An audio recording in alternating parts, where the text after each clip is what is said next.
সলাতের মধ্যে আমরা একবার আঙ্গুল উঠাতাম, যা কিয়ামত পর্যন্ত প্রমাণ করা যাবে না। ওটা একটা বিদআত আমল। এখন আমরা চলমান আঙ্গুল উঠাই, এ দিয়ে শয়তানকে হত্যা করা হয়। একটা ভালো আমল চালু হয়েছে। সম্মানিত দিনী ভাই বোন, আপনাকে আমি আরো আমলের কথা বলি যে আমাদের দেশে সলাতের পরে 5 ওয়াক্ত সলাতের পরে হাত তুলে দোয়া হতো, সবাই মিলে চিল্লাচিল্লি করে হাত তুলে দোয়া করা হতো। এখন এই বিদআত আমলটা উঠে গেছে, এখানে একটা সুন্নাত আমল চালু হয়েছে। আসসালামু আলাইকুম রহমতুল্লাহ, আসসালামু আলাইকুম রহমতুল্লাহ। এরপরে যা জিকির আজকার আছে সেটা হবে। এটাই হলো সুন্নাত। সবাই মিলে হাত তুলে দোয়া করে একটা বেদাতি আমল করে চলে যাবে, এটাই হলো বিদআত। মুহাম্মদ সাল্লাল্লাহু আলাইহি সাল্লাম বিদায় ভাষণে তিনি বলেছেন, পৃথিবীর মানুষ যারা আমার সামনে আছো, আমি তোমাদেরকে বলে দিচ্ছি, তোমরা আজকে আমার কাছে জেনো একটি কথা, একটার পর একটা আজীবন কিয়ামত পর্যন্ত যেটা জানছো সেটা না জানা মানুষকে দাওয়াত দিবে। এটাই তোমাদের জরুরি কাজ। আজ আমার সামনে যত সাহাবী উপস্থিত হয়েছ, আমি তোমাদেরকে আদেশ করছি, যারা এখানে উপস্থিত হয়নি তাদেরকে তোমরা এই দিন ধর্ম পৌঁছে দাও। এই কথা বলার পরে তিনি আবার বললেন, হাল বাল্লাত, উপস্থিত জনগণ সাহাবীরা শোনো, আমি কি আমার দায়িত্ব পালন করেছি? আমি কি আমার দায়িত্ব পালন করেছি? আমি কি তোমাদেরকে দাওয়াত দিয়েছি? উপস্থিত সাহাবীগণ বললেন, জি হ্যাঁ, আদাইতা নাসাহাতা, আপনি আপনার দায়িত্ব পালন করেছেন, আপনি আমাদেরকে উপদেশ দিয়েছেন। তখন তিনি বলছেন, আল্লাহুম্মা শাহাদ, আল্লাহুম্মা শাহাদ, আল্লাহুম্মা শাহাদ, আল্লাহ তুমি সাক্ষী থাকো, আল্লাহ তুমি সাক্ষী থাকো, আল্লাহ তুমি সাক্ষী থাকো। উপস্থিত জনগণ বলল, আমি দাওয়াত দিয়েছি, বিচারের মাঠে তুমি আমাকে ঠেকাতে পারবে না। তুমি বলেছো, ইয়া আইয়ুহার রাসূল বাল্লিগ মা উনজিলা ইলাইকা মির রাব্বিক, আপনার প্রতিপালকের পক্ষ থেকে যা অবতীর্ণ করা হয়েছে আপনি তার দাওয়াত দিন। আমি দিয়েছি, তোমার আদেশ পালন করেছি। আমি দাওয়াত দিয়েছি, তোমার আদেশ পালন করেছি। এই হাজারো লাখ জনগণ আমার সামনে বলল, হ্যাঁ আপনি দাওয়াত দিয়েছেন, হ্যাঁ আপনি দাওয়াত দিয়েছেন, হ্যাঁ আপনি দাওয়াত দিয়েছেন। তখন তিনি আবার বলছেন, তুমি সাক্ষী থাকো। জনগণ বলল, তুমি সাক্ষী থাকো। জনগণ বলল, তুমি সাক্ষী থাকো। জনগণ বলল যে আমি দাওয়াত দিয়েছি, তুমি আমাকে ঠেকাতে পারবে না। এই কথা মুহাম্মদ সাল্লাল্লাহু আলাইহি সাল্লাম জাতির উদ্দেশ্যে ভাষণ দেওয়ার সময় বললেন। সম্মানিত দিনী ভাই বোন, আব্দুল্লাহ ইবনে আমর বলেন, রাসূল সাল্লাল্লাহু আলাইহি সাল্লাম বলেছেন, মান জাহাদাহু বিয়াদিহি ফাহুয়া মুমিন, কেউ যদি জোর করে দাওয়াত দেয় সে মুমিন। জোর করে দাওয়াত দেয় মানে ভাতিজার দোকানে ল্যাংটা মেয়ে নাচছে, লাথি দিয়ে টিভি ভেঙে দিবেন, তার নাম ক্ষমতা। জোর করে যে দাওয়াত দেয় সে মুমিন। আমান জাহাদাহুম বিলিসানিহি, মুখের মাধ্যমে কথা বলে যে দাওয়াত দেয় সেও মুমিন। আমান জাহাদাহু বিকলবিহি ফাহুয়া মুমিন, যে অন্তর দিয়ে অন্যায়কে ঘৃণা করে সেও মুমিন। ওয়ালাইসা ওয়ারা যালিকা মিনাল ঈমানি হাব্বাতা খারদাল, এটুকু নেই যার, তার ঈমান সরিষা সমপরিমাণও নেই। আপনি দোকানে বসে আছেন, মাথায় টুপি দিয়ে দোকানে ল্যাংটা মেয়ে নাচছে, তখনও কি আপনার ঈমান আছে? আপনি বলছেন দোকানদার টিভি ব্যবহার করছে, আপনি কে? আপনাকে খারাপ লাগে না কেন? তার মানে আপনার ঈমান কাজ করে না। আপনি অন্যায়কে ঘৃণা করতে পারেন না। আপনার স্ত্রী কিস্তিতে টাকা তোলে, আপনি তাকে ঘৃণা করতে পারেন না। আপনার ছেলে ব্রাজিলের পতাকা ঝুলাই, আপনি তাকে ঘৃণা করতে পারেন না। আপনার ছেলে মেয়ে অন্যায় করে, আপনার মেয়ে আপনার চোখের সামনে নেইল পালিশ নখে দিয়ে চলে, পাঞ্জার পাঞ্জার চুল খাটো করে জাতিকে দেখিয়ে চলে, অঙ্গ প্রত্যঙ্গ জাতিকে দেখিয়ে চলে, আপনাকে খারাপ লাগে না? হজ করলেও হবে না, তাহাজ্জুদ পড়লেও হবে না, আপনার ঈমান নাই। এ কথাই ঠিক। ঈমান যত বেশি হবে পাপ তত কম হবে, ঈমান যত কম হবে পাপ তত বেশি হবে। বাচ্চা বসো, ওই বাচ্চাটা হেঁটে যাচ্ছে কি করে আপনার সামনে? আপনি তো নিজে খেয়াল করবেন। রাসূল সাল্লাল্লাহু আলাইহি সাল্লাম যা বললেন তাতে বোঝা যায়, যারা জোর করে আল্লাহর পথে দাওয়াত দেয় সে মুমিন, যে বক্তব্যের মাধ্যমে দাওয়াত দেয় সেও মুমিন, যে পাপকে অন্তর দিয়ে ঘৃণা করে সেও মুমিন। পাপকে অন্তর দিয়ে ঘৃণা করা কেমন, কি জিনিস সেটা? একটা মানুষ বদনাম করছে শুনে চুপ থেকে গেলেন, তাহলে আপনি অন্তর দিয়েও পাপটাকে ঘৃণা করলেন না। আপনি এক জায়গাতে অন্যায় হচ্ছে সেখানে বসে আছেন, তাহলে আপনি পাপটাকে আপনার অন্তর দিয়ে ঘৃণা করলেন না। আপনি জোর করে ঠেকাতে পারছেন না, মুখেও বলতে পারছেন না, তা আপনি সেখান থেকে উঠে যাবেন, তাহলে বোঝা যাবে যে আপনি অন্তর দিয়ে ঘৃণা করেন। তখন আপনি মুমিন, আপনার ভিতরে একটু ঈমান আছে। যদি আপনি তাদের সাথেই চলেন, তাদের সাথেই থাকেন, তাদের সাথেই খান, তাহলে বুঝতে হবে সালাত আদায় করেন বটে কিন্তু ঈমান নেই, তাহাজ্জুদ পড়েন বটে কিন্তু ঈমান নেই। ঈমান যত বেশি হবে পাপ তত কম হবে, ঈমান যত কম হবে পাপ তত বেশি হবে, এ কথাই ঠিক। এর বাস্তবতা দেখাতে গিয়ে আপনাকে আমি আপনার ভাবির কথা বলেছি। আহমদেরও ভাবি আছে, খালেদেরও ভাবি আছে। আহমদের ভাবি তার ঘরে চলে গেছে, জানা নাই যে আহমদ এ ঘরে বসেছিল। বেখিয়াল আহমদের ভাবির মাথায় কাপড় ছিল না, ওই ঘরে ঢুকে দেখছে আহমদ বসে আছে। চট করে ঘুরে এসে বলছে, ছি ছি ছি ছি ছি, আমার তো মাথায় কাপড় ছিল না, আমার দেবর মনে হয় আমাকে দেখে নিয়েছে। ছি ছি ছি, কেমন হয়ে গেল, আমি তো খেয়াল করিনি আমার দেবর এখানে বসেছিল। ইন্না লিল্লাহি ওয়া ইন্না ইলাইহি রাজিউন, এটা কেমন হয়ে গেল, ছি ছি ছি, এটা কেমন হয়ে গেল। বলেন তো এর ভাবি এরকম কেন করছে? এটাই তার ঈমান। এও বোরকা পরে, আর একজন খালেদ তারও ভাবি আছে, সেও বোরকা পরে, তাহাজ্জুদ পড়ে। এখন তার ভাবি যেই ঘরে চলে গেছে সেই ঘরে তার দেবর বসে আছে, গিয়ে বলছে, আরে খালেদ আমি তো তোকেই খুঁজছি। এও তাহাজ্জুদ পড়ে, এও হজ করে, আপনার এও বোরকা পরে, ঘটনা কি? এর ঈমান কাজ করে, এর ঈমান কাজ করে না। আল্লাহ হায়াউল ঈমান ওয়াল ঈমান ফিল জান্নাহ, লজ্জাই হচ্ছে ঈমান, ঈমানই হচ্ছে জান্নাত। লজ্জাই হচ্ছে ঈমান, ঈমানই হচ্ছে জান্নাত। লজ্জা নেই যার, ঈমান নেই তার, ঈমান নেই যার, লজ্জা নেই তার। রাসূল সাল্লাল্লাহু আলাইহি ওয়াসাল্লাম বলছেন, আল্লাহ হায়াউল ঈমান কারনাউ জামিয়া, লজ্জা এবং ঈমান দুটো একসাথে থাকে, লজ্জা এবং ঈমান দুটো একসাথে থাকে। এই যে রফিয়া আদম রফিয়াল আখার, যখন লজ্জা উঠে যায় ঈমান চলে যায়, যখন লজ্জা চলে যায় তখন ঈমান চলে যায়। একটা না থাকলে আরেকটা থাকতে পারে না। তাই তো রাসূল সাল্লাল্লাহু আলাইহি ওয়াসাল্লাম বলছেন, আল হায়া মিনাল ঈমান, ঈমানই হচ্ছে লজ্জা, লজ্জাই হচ্ছে ঈমান, আর ঈমানই হচ্ছে জান্নাতের মাধ্যম, যা রাসূল সাল্লাল্লাহু আলাইহি সাল্লাম বলেন। সম্মানিত দ্বীনি ভাই বোন, এইভাবে আল্লাহ রাসূল বলেন। আবু সাঈদ খুদরি রাদিয়াল্লাহু তাআলা আনহু বলেন, মান রা মিনকুম মুনকারান ফায়গাইরুহু বিয়াদি, পৃথিবীর মানুষ শুনে রেখো, তোমরা যদি কেউ মন্দ কিছু দেখো তাহলে সব জোর করে ঠেকানোর চেষ্টা করো। ফাইলাম ইস্তাতি ফাবিলিসানিহি, জোর করে যদি ঠেকাতে না পারে সে তাহলে মুখ দিয়ে ঠেকানোর চেষ্টা করবে।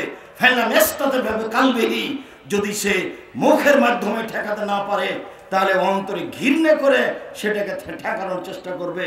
হাদিস মুসলিম। সম্মানিত দ্বীনি ভাই বোন, এইভাবে আল্লাহর রাসূল দাওয়াতের কথা বলেন জনগণকে এবং নিজে দাওয়াত দেন। আবু হুরায়রা রাদিয়াল্লাহু তাআলা আনহু বলেন, রাসূল সাল্লাল্লাহু আলাইহি সাল্লাম বলেছেন, আল্লাহে, আল্লাহর কসম, আমি মুহাম্মদ সাল্লাল্লাহু আলাইহি সাল্লাম বলছি, লা তা'মুরান্না বিল মা'রুফ ওয়া লা তানহাউনা আনিল মুনকার, জরুরি তোমাদের জন্য, অবশ্যই অবশ্যই তোমাদেরকে ভালো পথের দাওয়াত দিতে হবে, আল্লাহর পথের দাওয়াত দিতে হবে, ভালো কাজের দাওয়াত দিতে হবে এবং মন্দ কাজের নিষেধ করতে হবে। ভালো কাজের দাওয়াত দিতে হবে এবং মন্দ কাজের নিষেধ করতে হবে। আওলাই শাকান্না, নইলে আইয়াবাসাল্লাহু আলাইহি ইকাবান মিনহু, আল্লাহ তার উপরে গজব দিবেন, নইলে আল্লাহ তাদের উপরে গজব দিবেন, নইলে আল্লাহ তাদের উপরে গজব নাযিল করবেন। ফায়াদুনাহু আও তাদুনাহু, তখন তোমরা আল্লাহর কাছে দোয়া করবে, প্রার্থনা করবে। ফালা ইস্তাজাবু লাকুম, তোমাদের দোয়া কবুল হবে না। তখন তোমরা দোয়া করবে, তোমাদের দোয়া কবুল হবে না। তখন তোমরা দোয়া করবে, তোমাদের দোয়া কবুল হবে না। এই কথা মুহাম্মদ সাল্লাল্লাহু আলাইহি সাল্লাম বলেন।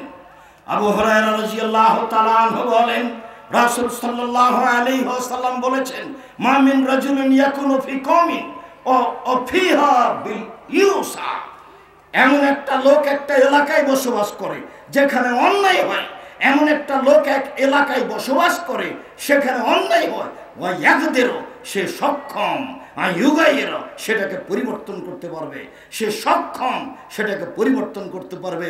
ফলা ইউগাইয়েরও সে পরিবর্তন করে না, ইল্লা আসাবাহু মিন আযাবিল্লাহ, অবশ্যই তার উপরে গজব আসবেই আসবে, কাবলা ইয়ামুত, তার মরণের পূর্বে।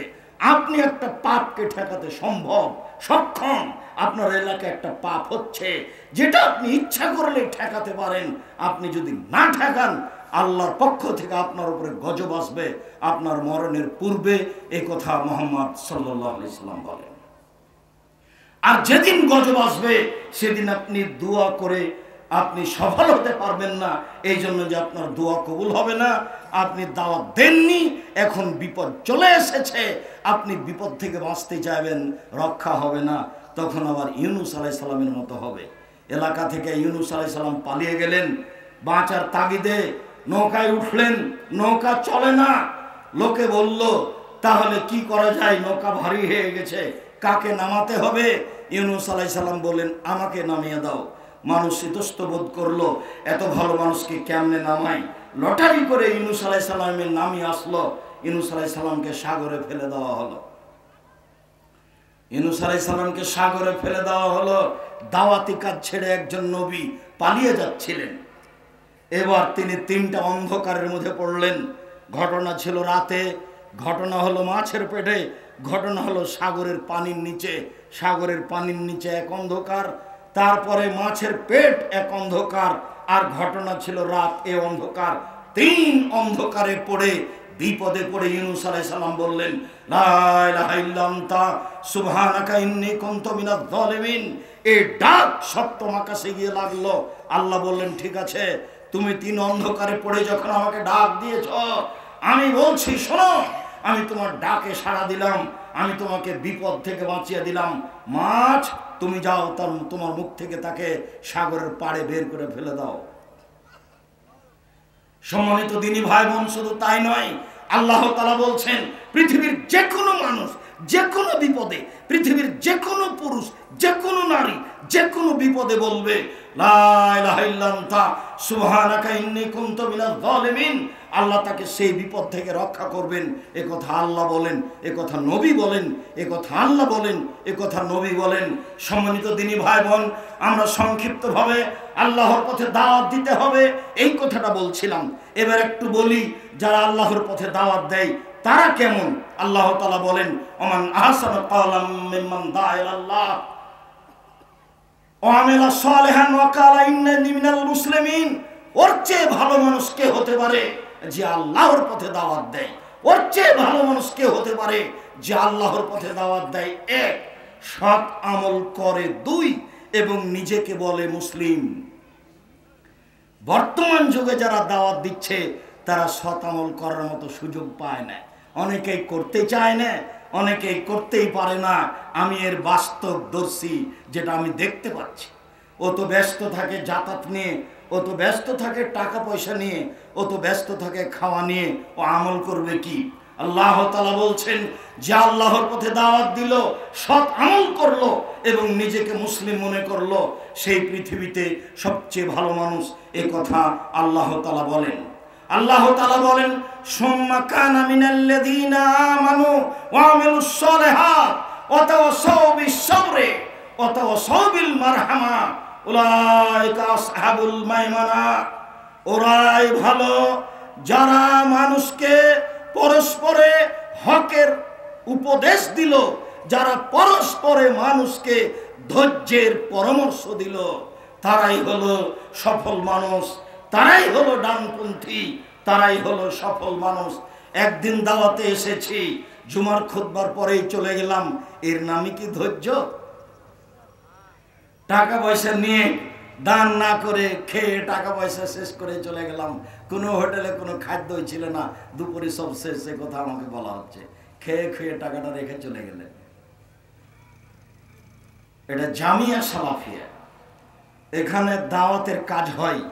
এসেছেন আপনি আমার দিনী ভাই, আপনি আমার দিনী বোন, আপনাকে আমি অনেক ভালোবাসি, এই কথাই ঠিক। যেই স্বাদ, যেই ভালোবাসা নিয়ে এসেছেন, সেটা যেন পরকালের বিনিময় হিসাবে কাজ করে, এটা জরুরি, এটা আপনাকে করতে হবে, নইলে আশাটুকু যেন আপনার জন্য উল্টা বিপদ না হয়। মহান আল্লাহ বলেন, ওয়াল আসর, কালের কসম, ইন্নাল ইনসানা লাফি খুসর, নিশ্চয় মানুষ মাত্রই ক্ষতিগ্রস্ত। আমি যুগের কসম করে বলছি, আমি কালের কসম করে বলছি, মানুষ মাত্রই ক্ষতিগ্রস্ত।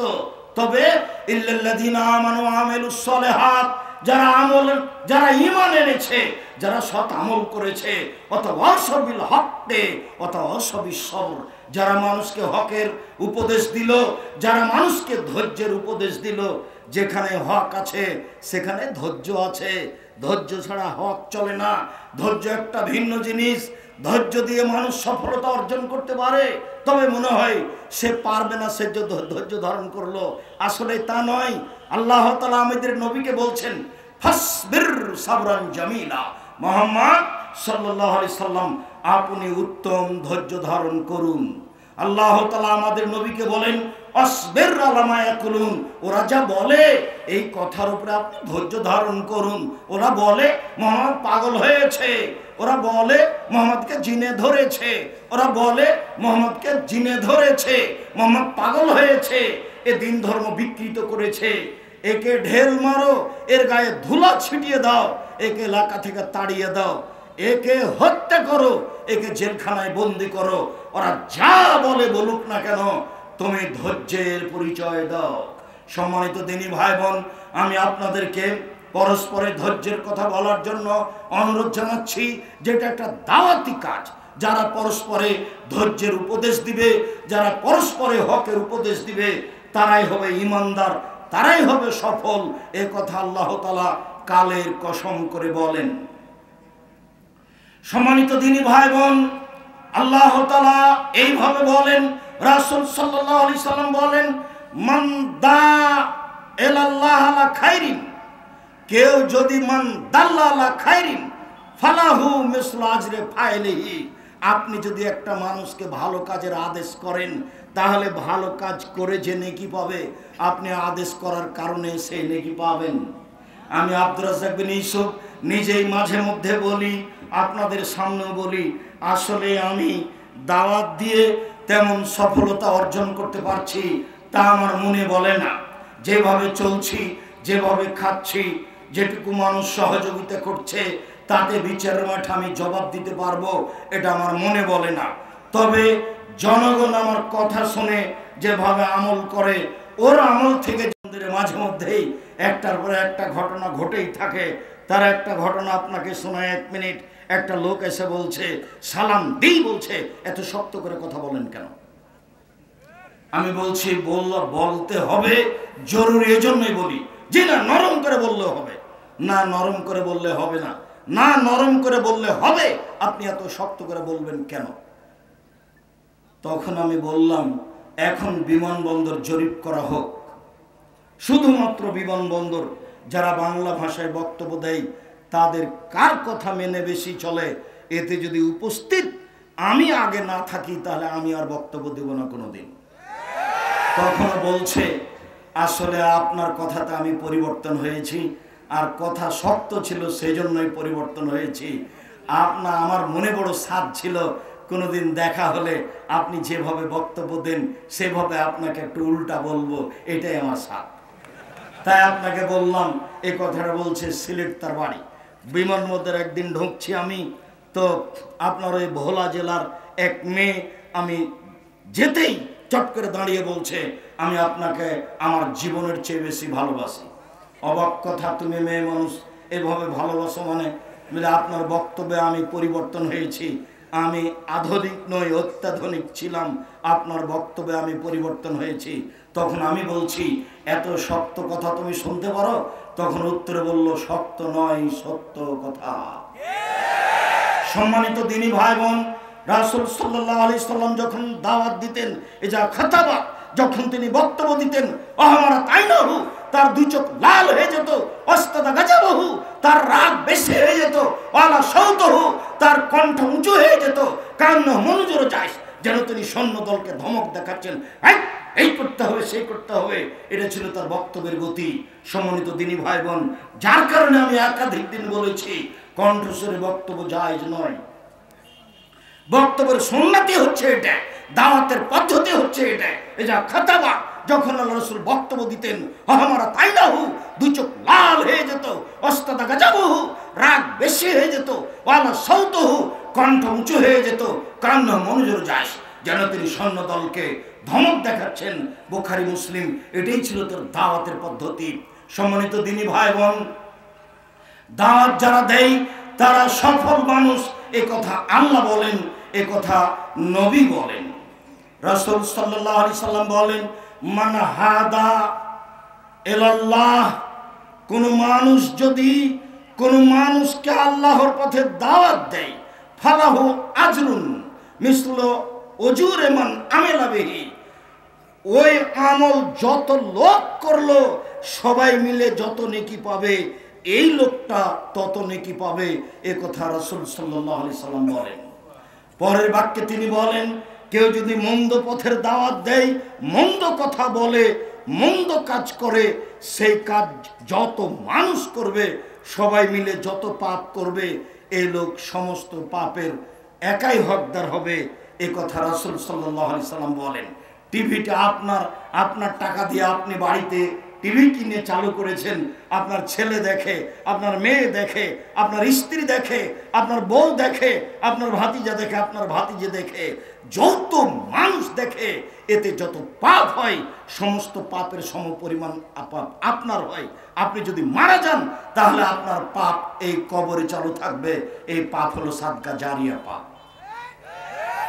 সেটা দোকান হোক, সেটা সিনেমা হোক, সেটা যাত্রা হোক, সেটা টিভি হোক, প্রত্যেক যেটা পাপের পথ আপনি চালু করবেন, ওই পাপ যতদিন থাকবে, যত মানুষ তাতে অংশগ্রহণ করবে, ওরা সবাই মিলে যত পাপ অর্জন করবে, আপনার একাই তত হবে, এ কথা রাসূল সাল্লাল্লাহু আলাইহি সাল্লাম বলেন। তিনি বলেন, মান সান্না সুন্নাতান ফিল ইসলামে, কেউ যদি কোন সুন্নাতকে সমাজে চালু করে, মরে যাওয়া সুন্নাতকে, তাহলে সে নেকি পাবে, এবং ওই সুন্নাত যত মানুষ পালন করবে এতে যত নেকি হবে, যেই চালু করেছে সে একাই তত নেকি পাবে, এ কথা মুহাম্মদ সাল্লাল্লাহু আলাইহি সাল্লাম বলেন। রাসূল সাল্লাল্লাহু আলাইহি সাল্লাম বলেন, বাদাল ইসলামু গারিবা শায়াউদু কামা বাদা গারিবা ফাতুওয়ালিল গুরবায়ে, ইসলাম সংখ্যালঘু অবস্থায় পৃথিবীতে ছড়িয়ে পড়েছে, আবার সংখ্যালঘু অবস্থায় পৃথিবী থেকে বিদায় নেবে। সংখ্যালঘু অবস্থায় যারা আছে তারাই হলো সফল মানুষ। এই কথা বলার পরে তিনি বলেন, হুম আল্লাযীনা ইসলাহুনা মা আফসাদান নাস মিন বাদি, এরাই সফল মানুষ যারা দাওয়াত দিয়ে দিয়ে ওই সুন্নাতগুলি চালু করেছে, যে সুন্নাতগুলি মরে গেছিল, ওই আমলগুলি চালু করেছে, যে আমলগুলি সমাজে ছিল না। সম্মানিত দিনী ভাই বোন, আপনাকে আমি কয়েকটা আমল দেখাই, তার একটা আমল দেখাই। সালাতের মধ্যে আমরা একবার আঙ্গুল উঠাতাম, যা কিয়ামত পর্যন্ত প্রমাণ করা যাবে না, ওটা একটা বিদআত আমল। এখন আমরা চলমান আঙ্গুল উঠাই, এ দিয়ে শয়তানকে হত্যা করা হয়, একটা ভালো আমল চালু হয়েছে। সম্মানিত দিনী ভাই বোন, আপনাকে আমি আরো আমলের কথা বলি, যে আমাদের দেশে সালাতের পরে 5 ওয়াক্ত সালাতের পরে হাত তুলে দোয়া হতো, সবাই মিলে চিল্লাচিল্লি করে হাত তুলে দোয়া করা হতো। এখন এই বিদআত আমলটা উঠে গেছে, এখানে একটা সুন্নাত আমল চালু হয়েছে। আসসালামু আলাইকুম রহমতুল্লাহ, আসসালামু আলাইকুম রহমতুল্লাহ, এরপরে যা জিকির আজকার আছে সেটা হবে, এটাই হলো সুন্নাত। সবাই মিলে হাত তুলে দোয়া করে একটা বেদাতি আমল করে চলে যাবে, এটাই হলো বিদআত। সম্মানিত দিনী ভাই বোন, আমাদের সমাজে ছিল যে মানুষ মারা যাওয়ার সাথে সাথে তাকে কাপড় দিয়ে ঢেকে দিতে হবে, তারপরে তাকে কেবলামুখী করতে হবে। হ্যাঁ, কাপড় দিয়ে ঢেকে দিতে হবে, এ কথাই ঠিক, তবে তাকে কেবলামুখী করতে হবে, এ কথা ঠিক নয়, এটা বিদআত। তারপরে লোকটিকে ওযু দিয়ে গোসল দিতে হবে, এটাই সুন্নাত। গোসল ওকে বাম কাতে সইয়ে দিয়ে ডান কাতে পানি ঢেলে গোটা শরীরকে ভিজিয়ে সুন্দর করে 3 বার ধৌত করতে হবে। তারপরে সাদা 3টি কাপড়ের উপরে তুলে দিতে হবে, ডান দিকের কাপড় বামে, বাম দিকের কাপড় ডানে, এটাই হয়ে গেল গোসল।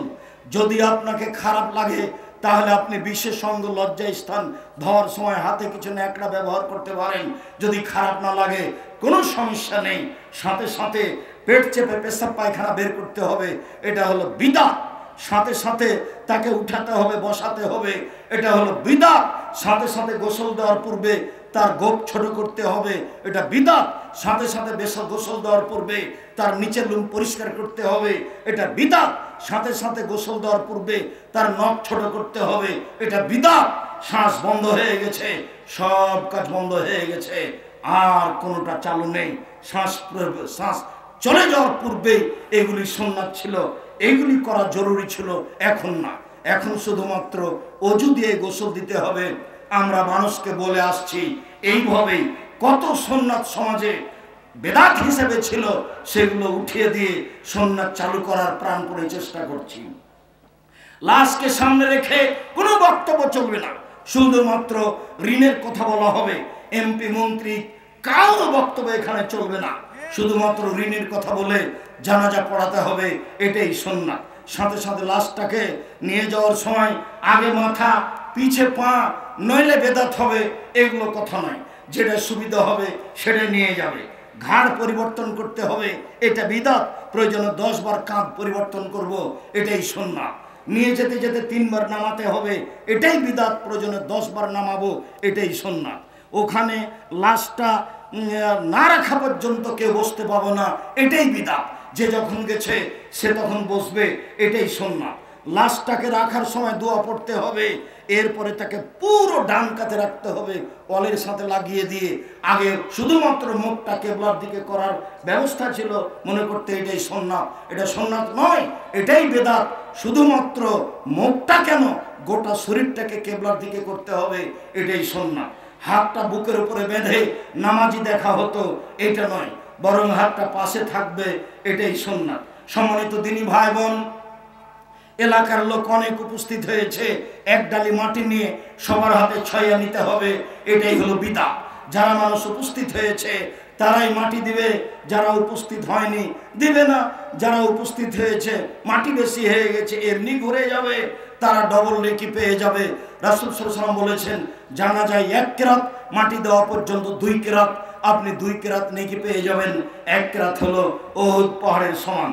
সম্মানিত দিনী ভাই বোন, এরপরে মাটি দিয়ে চলে যাবেন, দোয়া পড়ে আল্লাহুম্মা গফির লাহু ওয়া সাব্বিতহু, সুন্নাত। এখন আপনি সবাই মিলে হাত তুলে দোয়া করবেন, এটা হলো বিদআত। আপনি এখানে খেজুর ডাল পুঁতে দিবেন, এটা হলো বিদআত। খেজুর ডাল পুঁতে দিবেন না, এমনি রেখে দিবেন, এটা হলো সুন্নাত। কুকুরকে ঠেকানোর জন্য, সিরগালকে ঠেকানোর জন্য অন্য কিছু করতে পারেন, সেটা ভিন্ন কথা।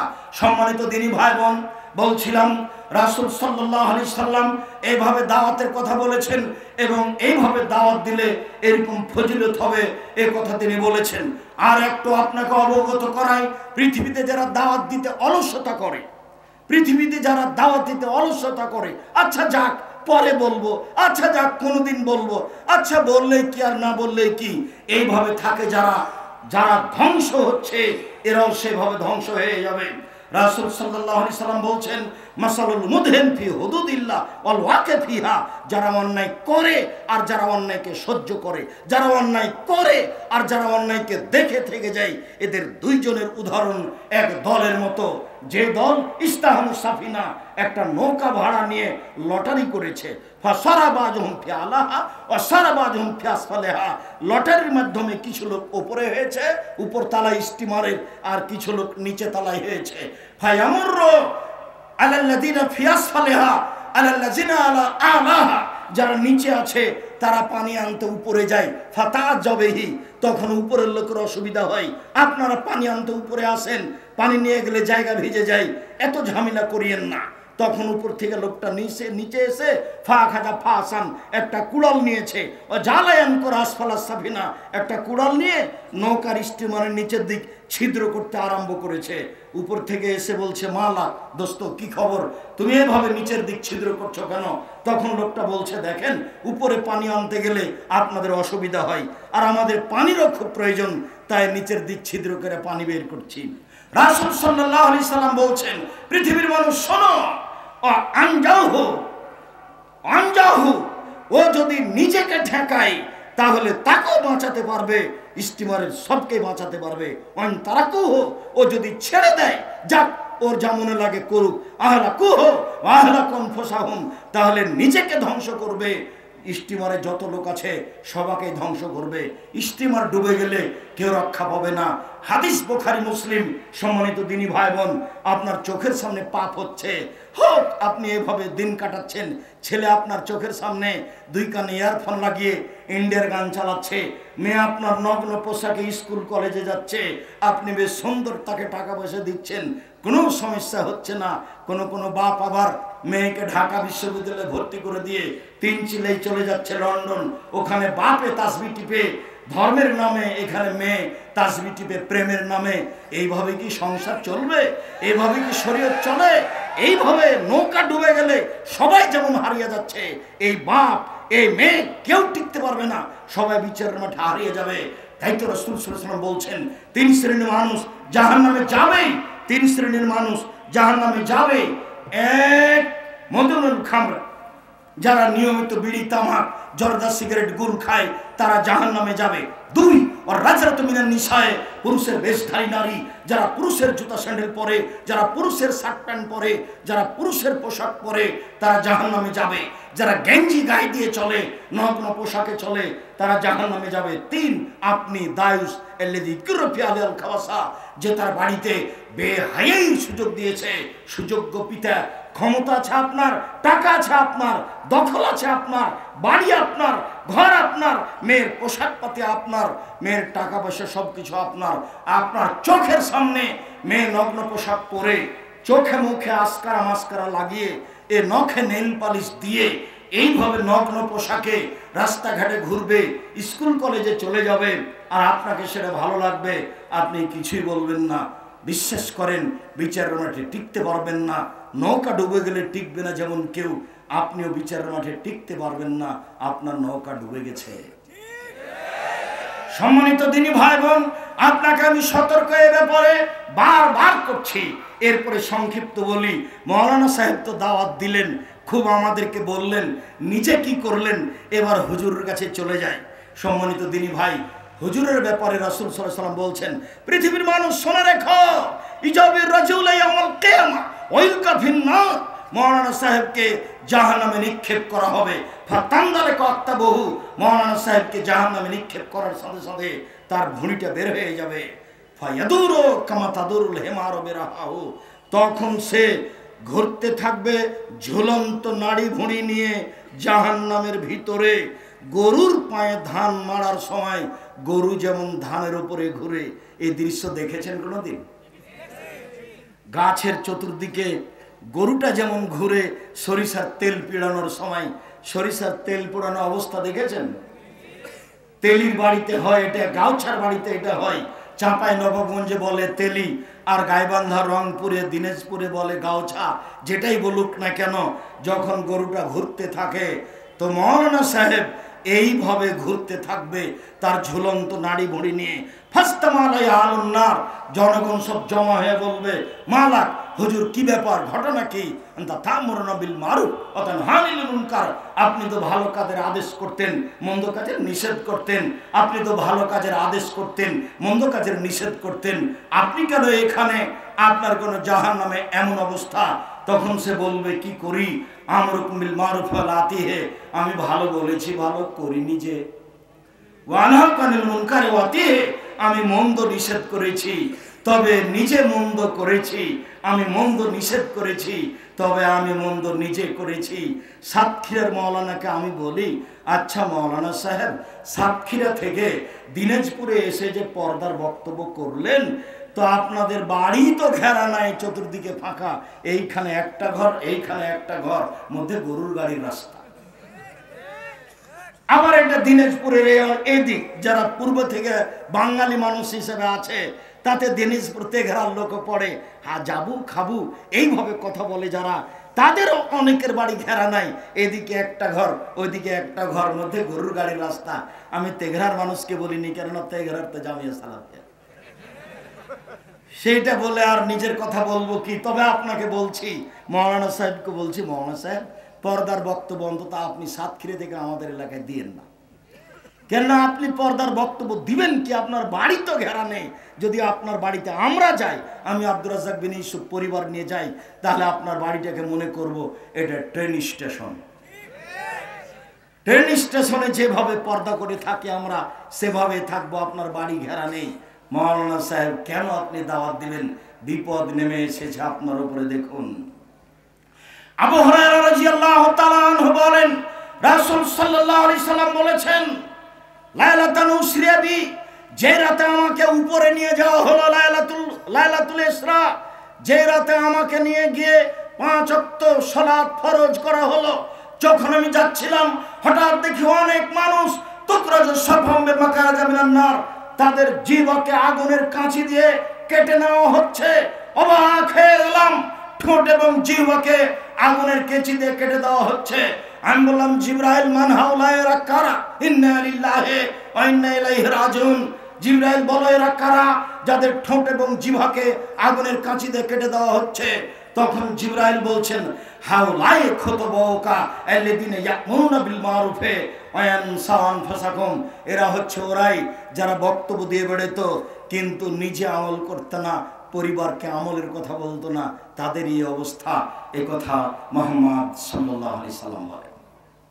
সম্মানিত দিনী ভাই বোন, রাসূল সাল্লাল্লাহু আলাইহি সাল্লাম আরো বলেন যে আমাকে যখন নিয়ে যাওয়া হলো জান্নাত দেখানোর জন্য সপ্তম আকাশে, ঘুমের ঘোরে ডান হাত ধরে আছেন জিবরাইল, বাম হাত ধরে আছেন মিকাইল। দেখলাম হঠাৎ একটা লোক চিথে শুয়ে রয়েছে, পাশে একটা লোক দাঁড়িয়ে আছে, তার হাতে একটা পাথর আছে, পাথরটা দিয়ে মারছে তার মাথার উপরে। মাথা ভেঙে চৌচির হয়ে যাচ্ছে, খান খান হয়ে যাচ্ছে, পাথরটা ছিটকে দূরে চলে যাচ্ছে, আবার নিয়ে আসছে, আবার মারছে। আমি বললাম, এক পর্যায়ে জিবরাইল, মিকাইল, বলো তো এ কে? তখন জিবরাইল, মিকাইল বললেন, ইনি হচ্ছেন মাওলানা মানুষ। তিনি রাতে সেভাবে আমল করেননি, তিনি আমলবিহীন দুনিয়া থেকে চলে এসেছেন, যার কারণে তাকে এরকম শাস্তি দেওয়া হচ্ছে। মুহাম্মদ সাল্লাল্লাহু আলাইহি সাল্লাম বলেন, 3 শ্রেণীর মানুষ দিয়ে জাহান্নাম উদ্বোধন হবে। আজকের সালাফি কনফারেন্স উদ্বোধন করছিলাম আসরের সালাতের পরে, এরকমই জাহান্নাম উদ্বোধন হবে 3 শ্রেণীর মানুষ দিয়ে। তার 1 শ্রেণীর মানুষ হচ্ছেন মাওলানা মানুষ। দুঃখিত, রাসূল সাল্লাল্লাহু আলাইহি সাল্লাম বলছেন, মাসালুল্লাযী ইয়ামুরুন নাসা বিল মারুফি ওয়া ইয়ানসান ফুসাহুম ইয়ানসান ফুসাহু, সেই লোকের উদাহরণ যে লোক নিজে মানুষকে ভালো কথা বলে, নিজে আমল করে না, নিজে মানুষকে ভালো কথা বলে, নিজে আমল করে না, সে হচ্ছে মাসালুস সিরাজে, ওই মোমবাতির মতো, ইহরিকু নাফসাহু ওয়া ইউজিলুন নাস, যে জ্বলে জ্বলে নিজেকে শেষ করে দেয়, মানুষকে আলো দেয়, জ্বলে জ্বলে নিজেকে শেষ করে দেয়, মানুষকে আলো দেয়। ওই হুজুর হলো মোমবাতির মতো। বলেন তো মোমবাতির ফলাফল কি? মোমবাতি জ্বলতে জ্বলতে শেষ হয়ে যায়, নিজেকে শেষ করলো বটে, কিন্তু মানুষকে আলো দিল, নিজেকে আলোর মধ্যে আনতে পারলো না, নিজেই শেষ হয়ে গেল। হাদিসটা মুহাম্মদ সাল্লাল্লাহু আলাইহি সাল্লাম বলছেন, এটা রাসূলের মুখের কথা। উপদেশ বইটা দেখেন, আল্লাহর পথে দাওয়াতে এই হাদিস দেওয়া আছে। রাসূল সাল্লাল্লাহু আলাইহি সাল্লাম বলছেন, ইন্না আখাফু মা আখাফু আলা উম্মতি, আমার উম্মতের উপরে সবচেয়ে যেটা বড় ভয়, আমার উম্মতের উপরে সবচেয়ে যেটা বড় ভয়, সেটা হচ্ছে যে প্রত্যেক সে ব্যক্তি আলেমুন বিলিসানিহি, কুল্লু মুনাফিক আলেমুন বিলিসানিহি, মুখে বিদ্বান কর্মে মুনাফিক। এই লোকের ব্যাপারে আমার বড় ভয়। মুখে বিদ্বান কর্মে মুনাফিক, মুখে বিদ্বান কর্মে মুনাফিক, এই লোকের ব্যাপারে আমার বড় ভয়। বহু জায়গাতে দেখবেন দাড়ি চাঁচা আছে, প্যান্টটা টাকানোর নিচে আছে, সিগারেট খায়, সমাজের দায়িত্ব পালন করে। আমাদের সামনে বক্তব্য এমন ঝেড়ে দিল যে আব্দুর রহিক সাহেব যে বক্তব্য দিলেন, সে বক্তব্য আপনাদেরকে মেনে চলতে হবে, ওকে মেনে চলতে হবে, এটা তার হিসাব নেই। এবং অনেক মানুষই দিন ধর্ম চর্চা করে, শুধু মানুষকে ঠেকানোর জন্য, নিজে আমল করে না। এবার শেষ হাদিস দুটি রাসূলের আপনাকে মনে করার জন্য আবারও স্মরণ করাচ্ছি। যারা মুখে বিদ্বান কর্মে মুনাফিক, আল্লাহর নবী এদের উপরে খুব বড় আশঙ্কা ভয় করেছেন। যারা মুখে বিদ্বান কর্মে মুনাফিক, যারা মুখে বিদ্বান কর্মে মুনাফিক, এদের ব্যাপারে আল্লাহ রাসূল বড় আশঙ্কা করেছেন। সাথে সাথে রাসূল সাল্লাল্লাহু আলাইহি ওয়াসাল্লাম বলেছেন, সেই লোকের মতো হইও না যে লোক আল্লাহর পথে দাওয়াত দেয় সে হলো মোমবাতির মতো জ্বলে মোমবাতি শেষ হয়ে গেল, নিজে কিছু করতে পারলো না, নিজেকে জ্বালিয়ে দিয়ে মানুষকে আলো দিল। এই হচ্ছে আল্লাহর পথে দাওয়াত দেয়, নিজে আমল করে না। সম্মানিত দিনী ভাই বোন, আমি এই আলোচনার সংক্ষিপ্ত পর্যায়ে আলোচনা করে আপনাকে আবারও বলছি, জামিয়া সালাফের কথাটি আপনার হয়তোবা ব্যস্ততার কারণে আপনি চলে গেছেন, জামিয়া সালাফিকে তেমন হয়তোবা মূল্যায়ন করতে পারেননি। এখন যে কাল থেকে ছেলেরা যে পিছনে সালাত আদায় করতে চাচ্ছে, তো কিভাবে সালাত আদায় করবেন? তাহলে কি ফেরেশতা টাকা পয়সা দিয়ে যাবে, তারা এগুলো সালাত আদায় করবে সেখানে? না এটা জিনের দেশ, যে জিনের হাতে মসজিদ তৈরি করে দিয়ে যাবে, তখন ছেলেরা সালাত আদায় করবে? দিনী ভাই বোন, আপনারা এই টাকা পয়সা দিয়ে প্রতিষ্ঠানের এসব কাজগুলি করেছেন, আপনাদেরকে টাকা পয়সা দিয়ে বাকি কাজগুলি করতে হবে।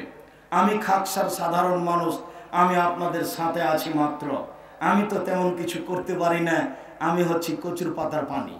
কচুর পাতার উপরে পানি থাকে, বাতাস হলে টলমল টলমল করে, কখন পড়ে পড়ে। আমি নিঃস্ব মানুষ, আমার কাছে কোনো পয়সা পাতি নেই। আমার শুধু এটাই কথা যে আমার হাতে টাকা নাই, এ কথা সত্য। এখানে প্রতিষ্ঠান গড়বে, এ কথা সত্য, ইনশাল্লাহ গড়বেই গড়বে। আমার হাতে টাকা নাই, এ কথা সত্য। এখানে মসজিদ গড়বে, এ কথা সত্য, ইনশাল্লাহ গড়বেই গড়বে। আমাদের মতো এই দিনী ভাই বোনদের মাধ্যমেই আল্লাহ তাআলা মসজিদ নির্মাণ করবেন ইনশাআল্লাহ। আল্লাহ সর্বশক্তিমান, তিনি জ্ঞানী, তিনি ধনী, তিনি কিভাবে করবেন তিনি ভালো জানেন। তবে আমাদের যেটুকু জিম্মেদারি দিয়েছেন সেটুকুর জিম্মেদারিতে বলছি, আমরা এই 3 সেট মসজিদের লক্ষ্যে আনুমানিক অনুমান করছি ছোটখাটো করতে প্রায় 20 লক্ষ টাকা খরচ হতে পারে। মরবে দিনী ভাই বোনকে এই বৈঠকে দান করার জন্য আন্তরিকভাবে অনুরোধ জানাচ্ছি। আমাদের ছেলেরা শোনো, যারা তোমরা আশেপাশে আছো সবাই আমাদের কাছে আসো। আমার দিনী বোনেরা যারা আছেন, আমাদের মেয়েরা যারা আছো, তোমরা উঠো, আমার দিনী বোনদের কাছে যাও। আপনাদের বাড়ি যাওয়ার টাকা ব্যতীত আমি মনে করি যা আছে তাকে সাথে নিয়ে যাওয়া প্রয়োজন মনে করিয়েন না। আমি সব সময় আপনাদের সাথে থাকি, অংশগ্রহণ করি। আমি আপনাদের সাথে অংশগ্রহণ করো তো আমি আপনাদের সবাইকে বলছি, সম্মানিত দিনী ভাই বোন, আপনারা এই দানে অংশগ্রহণ করেন, বৈঠকি দান। সাথে সাথে যেহেতু আমরা 3 সেট করতে চাচ্ছি, কাজেই যদি মনে করেন যে আমি 5 বান্ডিল টিন 10 বান্ডিল টিন দিয়ে পাঠাবো, সেটা আপনার ব্যক্তিগত ব্যাপার, সেটা আপনি করতে পারেন। সেটা আপনি সরাসরি জিনিস দিয়েও করতে পারেন, টাকা দিয়েও করতে পারেন। উপস্থিত বৈঠকের দিনী মুসলিম ভাই বোন, আমি আপনাদের জন্য আন্তরিকভাবে বলি, আল্লাহুম্মা সাল্লি আলাইহি আল্লাহুম্মা বারিক আলাইহি।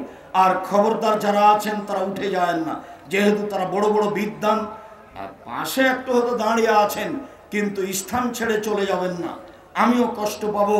আর যারা যারা বড় বড় বিদ্বান এসেছেন, ডক্টর লোকমান আছেন, ডক্টর ইমাম হোসেন আছেন, তাদের বক্তব্য আপনাদেরকে মূল্যায়ন করতে হবে অল্প সময় হলেও। আর ওই আব্দুল আলিম আছে, রূপগঞ্জ নারায়ণগঞ্জের প্রিন্সিপাল, আপনাদের সবাইকে আমি বৈঠকি দানে অংশগ্রহণ করার জন্য বলছি। এই ছেলেরা তোমরা সবার কাছে যাও, এই মিডিয়ার ছেলেরা তোমরা অংশগ্রহণ করো। তোমরা আবার মনে করো না যে আমাদেরকে বলা হয় না, আমরা তার বাইরে। যারা স্টেজে আছেন তারা সবাই অংশগ্রহণ করবেন। আমি আপনাদের সাথে সবসময় থাকার চেষ্টা করি। আল্লাহ তুমি আমাদের কবুল করো। আল্লাহ তুমি এই গভীর রাতে আমার দিনী ভাই বোনদের যে দোয়া করছি, আল্লাহুম্মা সাল্লি আলাইহি আল্লাহুম্মা বারিক আলাইহি, বারাকাল্লাহু ফি আহলিকা ওয়া মালিকা।